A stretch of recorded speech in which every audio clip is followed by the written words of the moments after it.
هي الحلقات تحفظني بآيات من القرآن، هي الحلقات تملأني بحب المصطفى العدنان، هي الحلقات تحفظني بآيات من القرآن، هي الحلقات تملأني بحب المصطفى العدنان، وأخلص نيتي دوما لرب واحد ديان بروح ملؤها طهور. Vakıa tefsiri 75. ayetten başlayıp okuyayım inşallah.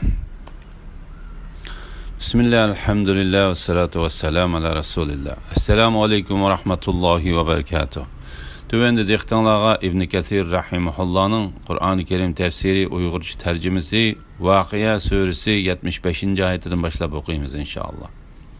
Ba'da'udu billahi mineşşeytanirracim. Yıldızlarning joylari bilan qasam qilaman. Shubhisizki agar bilsanglar, u yulduzlar Allah'ning ulug' qudratini ko'rsatadiganligi uchun albatta katta qasamdir. Shak shubhisizki u ulug' Qur'ondir. Kitobda, ya'ni Lavhul Mahfuzda saqlangandir. Uni faqat pok bo'lganlar tutadi. U olamlarning Rabbi tarafidan nozil qilingandir. Ey kuffarlar jamiyasi, bu Qur'onni inkor qilamsizlar? Sizlar Allohning rizq berganligiga shukr qilishning o'rniga rizq berguchini inkor qilamsizlar?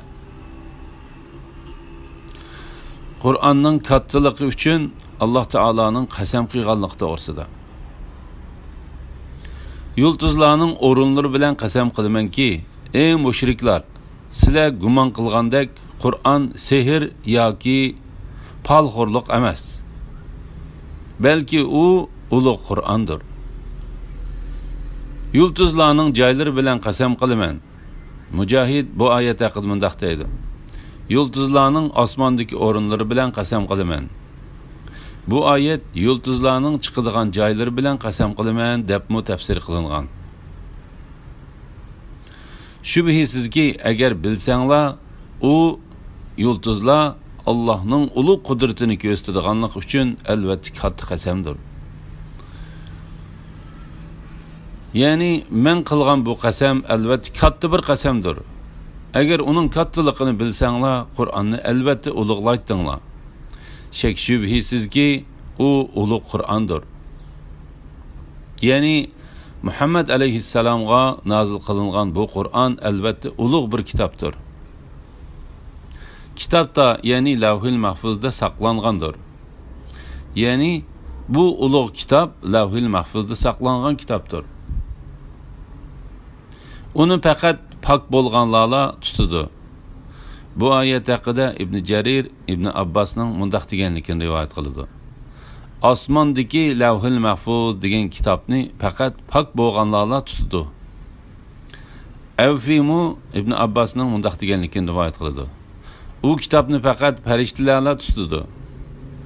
Anas, Mujohid, Akrima, Said ibn Jubayr, Zahhak, Abu Sha'sa, Jabir ibn Zayd, Abu Nahik, Suddi, Abdurrahman ibn Zayd ve başqalarmu bu ayetni shundaq tafsir qilgan. İbn Jarir Qatadaning mundaq deganligini rivoyat qiladi. Uni faqat pok bo'lganlar tutadi. Ya'ni Alloh taolaning dargohida uni faqat pok bo'lganlar tutadi. Biroq dunyoda uni nijis, majusilar va munofiqlar tutadi. La ilahe illallah Muhammed Resulullah. Abu Aliye mundaq deydi. Uni faqat pok bo'lganlar tutadi. Ya'ni sizlar uni tutmaysizlar. Chunki sizlar gunohkorsizlar. İbn Zayd mundaq deydi. Quraysh kafirlari bu Qur'onni shaytonlar elib tushidi deb jo'ylishdi. Shuning bilan Alloh taolo uni faqat pok bo'lganlarni tutadi deb xabar qildi. Alloh taolo bu vaqtda mundaq deydi. Qur'onni shaytonlar elib tushgani yo'q. Bu ularga loyiq emas. Ularmi uningga qodir bo'la olmaydi. Shubhisizki ular, ya'ni shaytonlar o'g'irlikcha tingishashdan man'i qilingandir. İbn Zeydning bu so'zi nihoyatda yaxshi aytilgan so'zdir. U ilgirki so'zlarning hammasini o'z ichiga oladi. U olamlarning Rabbi tarafidan nozil qilingandir. Ya'ni bu Qur'on ahli jahonning Rabbi Alloh taolo tarafidan nozil qilingandir. U kofirlar aytgandek sehr yoki palxo'rlik va yoki she'r emas. Belki u hech qanday shak yo'q bir haqiqatdir. Uningdan boshqa foydali haqiqat mavjud emas. Ey kuffarlar jamiyasi, bu Qur'onni inkor qilamsizlar? Avfi bu oyat haqida Ibn Abbosning mundaq deganligini rivoyat qildi. Sizlar uni tasdiq qilmasdan inkor qilamsizlar? Zahaq, Abu Hazra va Suddi qatorliqlarmi bu oyatni Ibn Abbosga o'xshash tafsir qildi. Mujahid, sizlar bu Qur'onni inkor qilganlar bilan moslashmoqchimi va ularga moyil bo'lmoqchimi deb tafsir qildi. Sizlar Allohning rizq berganligiga shukr qilishning o'rniga rizq bergichini inkor qilamsizlar? Ibn Jarir, Sa'id ibn Jubayrdan Ibn Abbosning biror qavmga yomg'ir yog'sa, ularning ba'zilari Allohning bu ne'matini inkor qilgan holatda tong otqizib, falon yulduzning sharqdan chiqishi va falon yulduzning g'arbga eqib tushishi bilan bizga yomg'ir yog'di deydi deganligini va sizlar Allohning rizq berganligiga shukr qilishning o'rniga rizq bergichini inkor qilamsizlar degan bu oyatni o'qiganligini rivoyat qildi. İmam Malik Salih ibn Kaysandan Zayd ibn Khalid Juhanining mundaq deganligini rivoyat qildi. Biz Hudaybiya degan yerda edik. Shu kechada yomg'ir yoqqan edi. Payg'ambar alayhisalom bizga fajr namozini o'qib berib, namozdan keyin odamlarga qarab, sizlarning Robbinglar nima deganligini bilamsizlar? dedi. Sahabilar, Alloh va uning payg'ambari biladi dedi. Payg'ambar alayhisalom undaq dedi. Alloh taolo mening bandalarimning ba'zilari menga iymon etgan va ba'zilari meni inkor qilgan holda tong otqizdi. Allohning fazli va rahmati bilan bizga yomg'ir yog'di deganlar ana shular menga iymon etib yulduzni inkor qiluvchilardir. Falon yulduzning sharqdan chiqishi va falon yulduzning g'arbga eqib tushishi bilan bizga yomg'ir yog'di deganlar ana shular meni inkor qilib yulduzga iymon etuvchilardir dedi. Bu hadisni İmam Buxoriy, Muslim, Abu Davud va Nasa'iy qatorliqlar rivoyat qilgan. La ilaha illalloh Muhammadur Rasululloh. Qatada mundaq deydi. Hasan Qur'onni inkor qilishni bizga Alloh taoloning kitobidan rizq qilib berildi deb o'zlariga bu hukmni olganlar nima degan yomon hukm olganlar ha deydi. Hasanning bu so'zining ma'nosi bizning Qur'onni inkor qilishimiz bizning Alloh taoloning kitobidagi nasibimizdir deganlik bo'ladi. Shunga Alloh taolo uningdan ilgari mundaq dedi. Ey kuffarlar jamiyasi, bu Qur'onni inkor qilamsizlar? Sizlar Allohning rizq berganligiga shukr qilishning o'rniga rizq bergichini inkor qilamsizlar?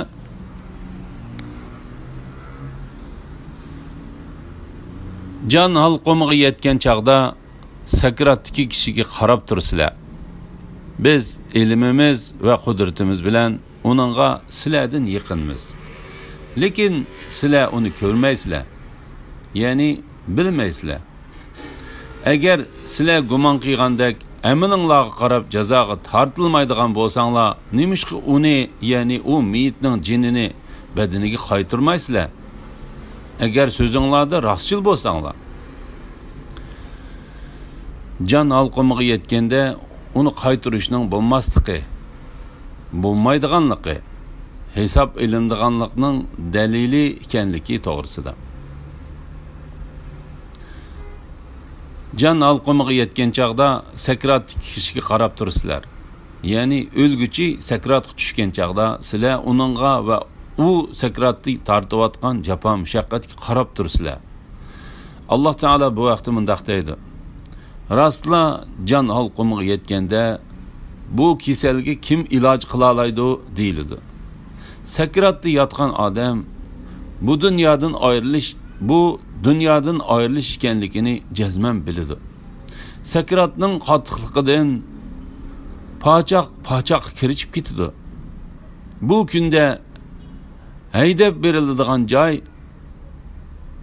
Rabbingning dargohidir. Biz farishtalarimiz bilan uningga sizlardan yaqinmiz. Lekin sizlar uni ko'rmaysizlar, ya'ni bilmaysizlar. Alloh taolo yana bir oyatda mundaq deydi: Alloh bandalarining ustida qohirdir, ya'ni Alloh bandalarini tizginlab turg'uchidir.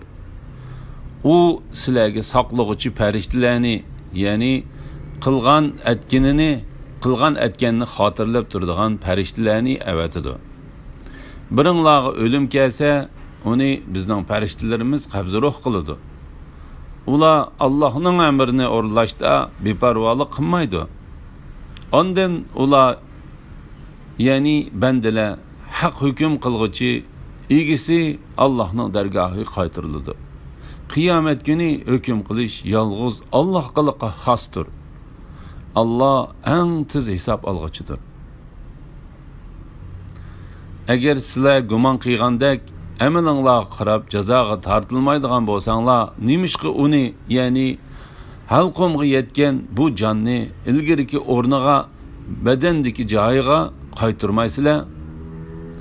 Said ibn Jubayr va Hasan Basri bu oyatni agar sizlar qiyomat kuniga qayta terilishga, mukofot va jazoga ishonmaydigan bo'lsanglar, bu jonni badanga qaytarib beqinglar deganlik bo'ladi deb tafsir qilgan. La havla va la quvvata illa billah. Agar umid muqarrablardan, ya'ni taat, ibodat va yaxshi ishlarni eng oldida qilguvchilardan bo'ladigan bo'lsa, uning mukofoti rohat, farog'at, yaxshi rizq va noz-u ne'matlik jannat bo'ladi. Agar u saodatmanlardan bo'ladigan bo'lsa, ular rohat, farog'atda bo'ladiganligi uchun ey Muhammad sallallohu alayhi vasallam, ulardan sana salom. Agar u terilishni inkor qilg'ichi gumrohlardan bo'ladigan bo'lsa, yuqori haroratli qaynoq suv bilan kutib olindi. Jahannamda ko'ydirildi. Shak shubhisizki bu aniq haqiqatdir. Ulug' Rabbingni mushriklarning e'tirozlaridan pok e'tiqod qilgin. İnsanlarning sakratdagi ahvollari va ulardan har bir qism kishilarning oqibati to'g'risida. Bu üç xil ahvol insonlarning sakratdagi ahvolidir. Ular yaxshi ishlarni eng oldida qildigan Alloh taologa yaqin bandalardan bo'ladi. Yoki ulardan martabasi tuvarak nomi amallari o'ng tarafdan berildigan baxtli kishilardan bo'ladi. Va yoki haqni inkor qildigan, to'g'ri yo'ldan ozgan, Alloh taoloning amr farmoniga nodonlarcha qaraydigan kishilardan bo'ladi. Shunga Alloh taolo mundaq deydi: agar u meyit, ya'ni sakratga tushkichi muqarrablardan, ya'ni taat, ibodat va yaxshi ishlarni eng oldida qilguvchilardan bo'ladigan bo'lsa, ya'ni ular farzlarni, sunnatlarni aktivlik bilan ado qiladigan, harom qilingan va yomon ko'riladigan ishlarni qilmaydigan, hatto yomon ishlardan saqlanish uchun ba'zi qilsam gunoh bo'lmaydi deb ruxsat qilingan ishlarni qilmaydigan mu'minlardir. La ilaha illalloh Muhammadur Rasululloh. Uning mukofoti rohat, farog'at, yaxshi rizq va noz-u ne'matlik jannat bo'ladi. Ya'ni ular rohat, farog'at va yaxshi rizqqa erishadi. Ular sakratga tushganda farishtalar ularga ana shu mukofot bilan xo'sh bishorat beradi. Yuqorida Baroning hadisidimi rahmat farishtalarining: ey pokjon, siz avatlaştırgan pak tendin rahat farag'at, yaxshi rizq va g'azablanmaydigan Rabbingiz tarafga chiqing deydiganligi bayon qilindi. Bu oyat haqida Abu Hazra mundaq deydi: ularning dunyodan qutulganligi rahat farag'atdir. Said ibn Jubayr va Suddi mundaq deydi: rahat farag'at xo'shal xo'ramlikdan iboratdir. Mujahid mundaq deydi: rahat farag'at va yaxshi rizq demak jannat va farovonlik demakdir. Qatada mundaq deydi: rahat farag'at demak rahmatga erishmak demakdir.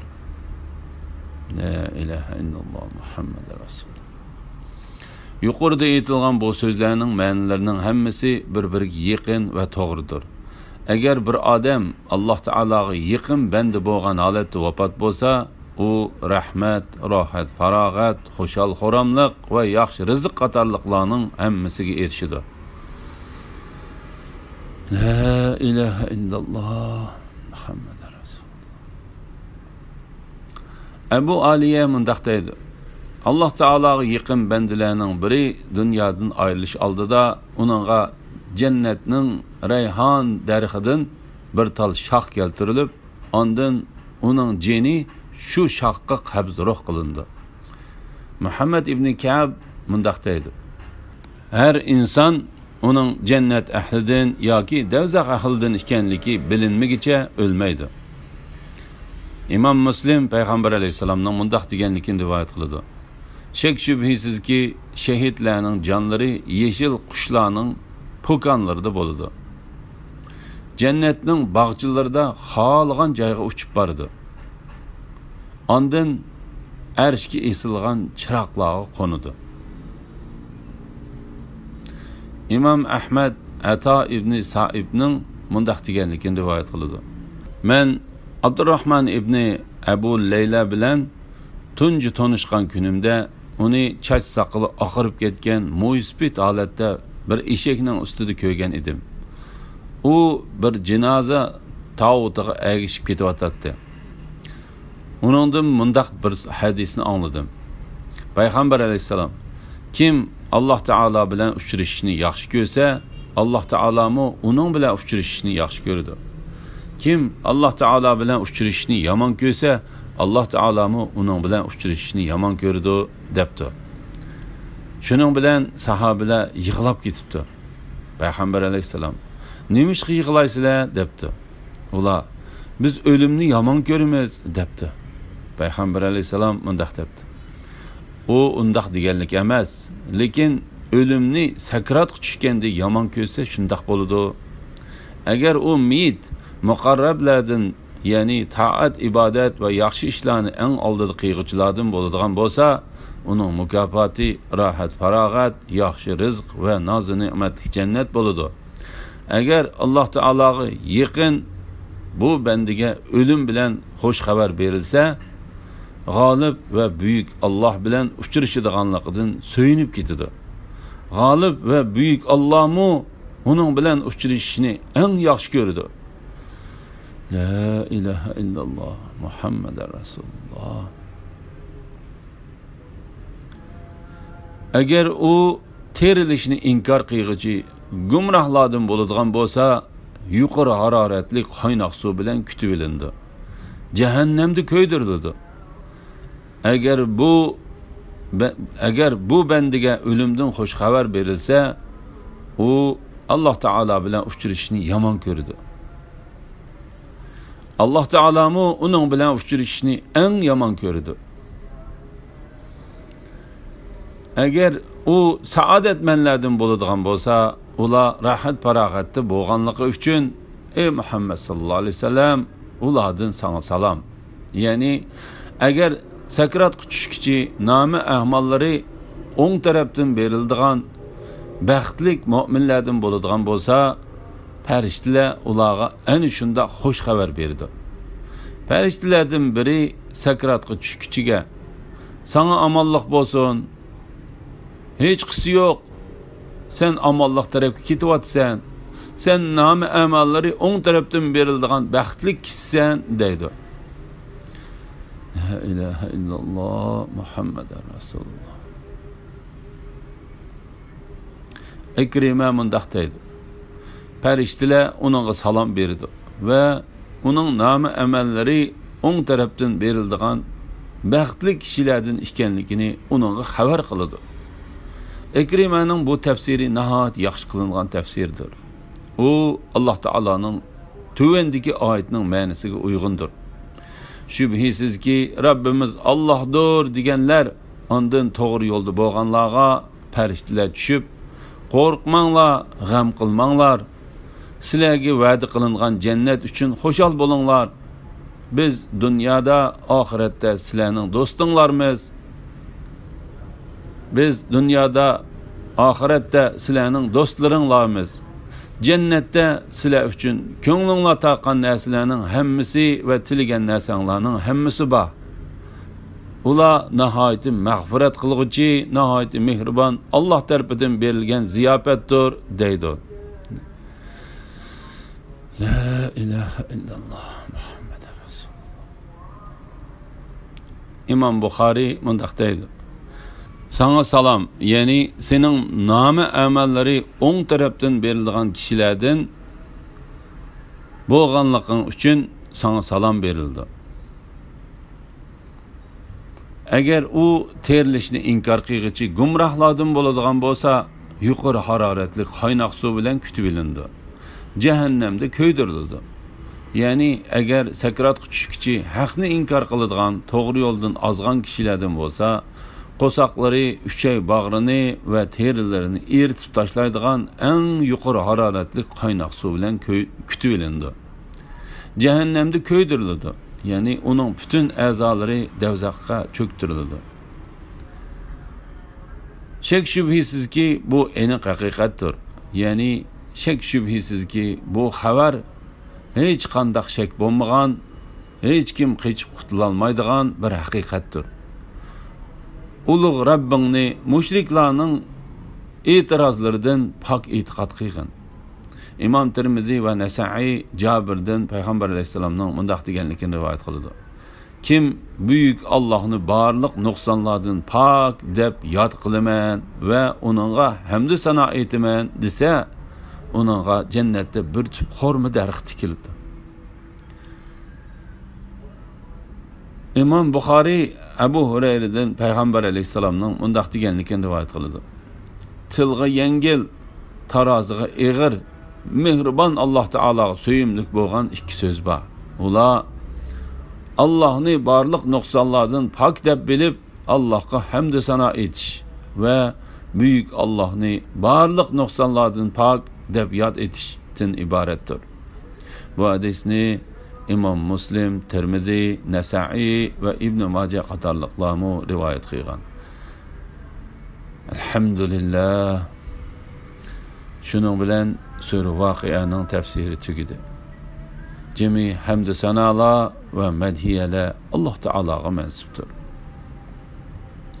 Kelar qitimda Sure Hadid tefsiri 1. ayetinden başlap okuyumuz inşallah.